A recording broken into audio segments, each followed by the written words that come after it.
Tatlong bagay na napakaswerte sa ilalim ng inyo pong unan. Kapag napanood nyo to, kung kailan nyo man po ito napapanood at isa ka sa mga mababanggit ko ng mga may problema, ay ilagay nyo na po ito sa ilalim ng inyo pong unan dahil ito po mga bossing ko ay malaking pagbabago na maaaring maganap po sa inyo. Unahin po muna natin, may problema po ba kayo sa pera? Kayo po ba mga bossing ko'y masipag at matyaga? Kasi kung ikaw po'y batugan, huwag ka na magtataka kung bakit ikaw po ay laging walang pera, kung bakit may problema ka sa pera. Pero kung ikaw ay masipag at matyaga, isang malaking question mark nga po yan. Bakit kayo po ay namumblema pa sa pera? Bakit kahit gaano kalaki ang pera na dumarating po sa inyo ay kaagad din itong nauubos? Siya mga bossing, gagawin niyo po ito kung kayo po'y isa sa akin natukoy.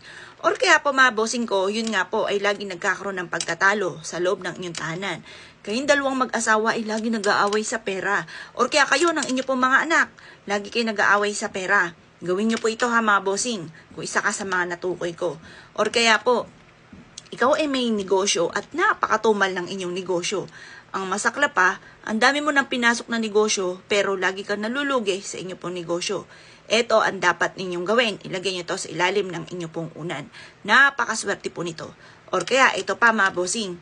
Kung ikaw po ay yung inyong karelasyon, nagluloko, may mga bisyo na hindi maiwas-iwasan, ang anak ninyo ay nakoy napakapasaway at sakit ng inyo pong ulo, na talaga namang inam pa kung makasagot po sa inyo. Ngayon, mainam na gawin nyo rin po ito. Tatlong bagay po ito.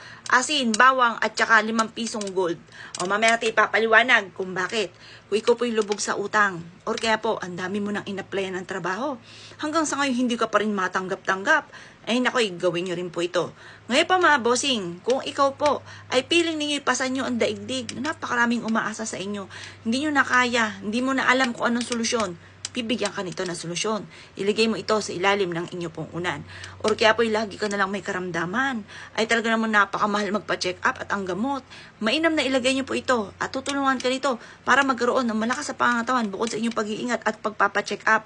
At bibigyan ka nito ng kaperahan para ikaw po ay hindi na nahihirapan sa pagpapa-check up. Bibigyan ka ng halimbawa, hindi nyo inaasahan yung anak ninyo, nanay, tatay, ito ang pera. Ito, ipagpa-check up nyo, pambili ng gamot, yung mga ganon, yung mga hindi nyo inaasahan. Ilagay nyo lang ito sa ilalim ng inyo pong unan at ang dulot nito ay napakaswerte. Or kaya, ikaw po ay pupunta sa negosyo ninyo, maglagay ka ng ganito sa ilalim ng inyo pong unan. Ngayon, pag samasamahin ang bawang. Ang bawang ay very powerful na pang-attract ng swerte at pantaboy ng kamalasan. Ang asin ay pang-cleansing. Naku, kung iko'y lagi minamalas, ang asin ay the best. Ang 5 piso naman mga bossing ko ay pantaboy ng malas at panghatak na swerte. Etong tatlong ito ay perfect na sangkap na ilalagay nyo sa ilalim ng inyo pong unan. Pagising ninyo, aayudahan nyo ito ng salitain na magkakaroon ako ng maraming pera. Matitigil na ang mga problema kong pinagdadaanan. Masusolusyonan ko na kung anong problema kong pinagdadaanan ngayon. Mga ganun, mga magaganda. Or kaya po, gagaling na ako sa aking karamdaman at magkakaroon ako ng mahabang buhay.